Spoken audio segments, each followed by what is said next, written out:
ಅಟ್ಟಹಾಸದಿಂದ ಮೆರೆಯುತ್ತಿರುವೆ ಏನು? ಸೋದರಿ ದೇವಕಿಯ ವಿವಾಹದ ಸಂಭ್ರಮದಲ್ಲಿರುವೆ ಏನು? ಸೋದರಿ ಎಂದರೆ ಅಷ್ಟೊಂದು ವಾತ್ಸಲ್ಯವೇ? ಕೇಳು ದುರುಳ ಕಂಸ, ನೀನು ಸೋದರಿ ಎಂಬ ಮಮತೆಯಿಂದ ವಿವಾಹ ಮಾಡಿದ ಅದೇ ದೇವಕಿಯ ಗರ್ಭದಲ್ಲಿ ಉದಯಿಸುವ 8ನೇ ಶಿಶು ನಿನ್ನ ವಿನಾಶಕ್ಕೆ ಕಾರಣವಾಗುತ್ತದೆ. ನೀನು ಸಾಯುವುದು ಅದೇ ಕಂದನ ಕಾರಣದಿಂದ.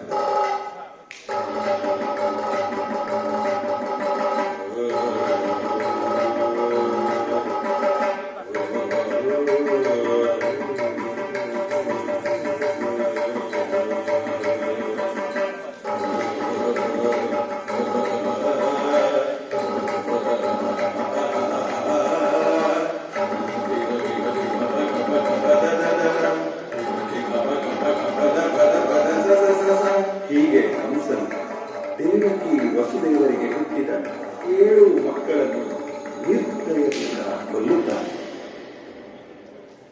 ಈಗ 8ನೇ ಶಿಶುವಿನ ಜನನ.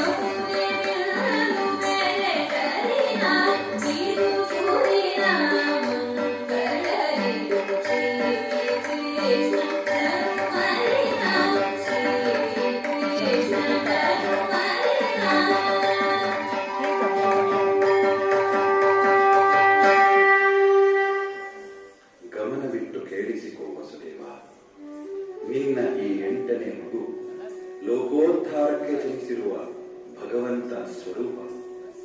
ಹಾಗಾಗಿ ಇದನ್ನು ಕಾಪಾಡಬೇಕು. ಈ ಕೂಸನ್ನು ತೆಗೆದುಕೊಂಡು ನೀನು ಇಲ್ಲಿಂದ ಗೋಕುಲಕ್ಕೆ ಹೋಗು. ಅಲ್ಲಿ ಯಶೋಧೆಗೆ ಹೆಣ್ಣು ಮಗು ಜನನವಾಗಿದೆ.